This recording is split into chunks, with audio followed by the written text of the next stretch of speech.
bagaimana hukum menyentuh anak kecil saat mempunyai wudhu?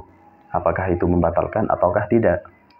Nah, yang perlu dijelaskan di sini adalah seseorang yang mempunyai wudhu, maka wudhunya itu bisa batal apabila menyentuh perempuan yang bukan mahramnya, atau ajnabi, atau perempuan yang halal dinikahi. Maka jika bertemunya kulit dengan kulit antara laki-laki dan perempuan yang bukan mahram, tanpa adanya penghalang, maka itu dapat membatalkan wudhu. Lalu bagaimana dengan menyentuh anak kecil, misalkan? Maka di sini disebutkan, fala tanqudu shawiratun la tushtaha.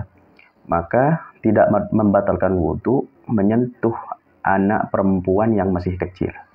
Karena anak kecil itu masih belum disyahwati atau belum memunculkan birahi di situ. Namun di sini juga dijelaskan, wal marji'u fil mustahati wa ghairiha ila al-'urfi 'ala sahih. Namun barometer perempuan itu dikategorikan sebagai perempuan yang sudah disyahwati ataupun tidak, ini dikembalikan kepada urf atau kebiasaan menurut pendapat yang sahih.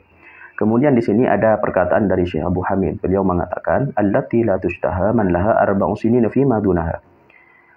Perempuan yang tidak disyahwati itu adalah perempuan yang masih berumur 4 tahun ke bawah.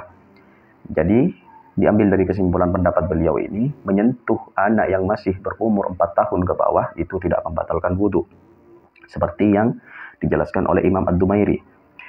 Dan juga waqala Syekhuna Yusuf As-Sumbulawini, kata Syekh Nawawi, guru kami berkata, Syekh Yusuf As-Sumbulawini, fa idza balagal walad 7 sinin fa innahu yanqudu bi ittifaqin dzakaran kana aw unutha.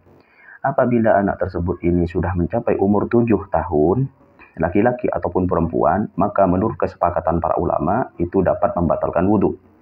Wa amma idza balagha 6 sinin fa fi khilaf.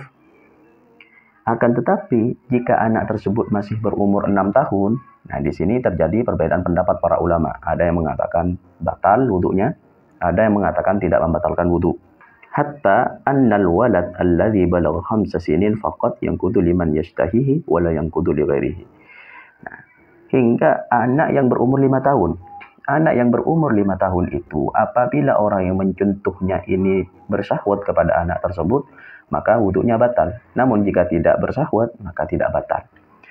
Jadi apa kesimpulan dari pembahasan ini adalah bahwa apabila anak itu masih berumur 4 tahun ke bawah atau berumur 5 tahun, maka ini tidak membatalkan wudhu. Namun bagi anak yang berumur 5 tahun, apabila yang menyentuhnya ini bersahwat, maka batal wudhunya. Kemudian apabila anak tersebut ini berumur 6 tahun, maka di sini ada perbedaan pendapat ulama. Ada yang mengatakan bisa menyebabkan batal wudhu, ada yang mengatakan tidak. Namun ketika anak tersebut ini berumur 7 tahun, maka ulama sepakat bahwa itu termasuk anak yang sudah disyahwati dan dapat membatalkan wudhu.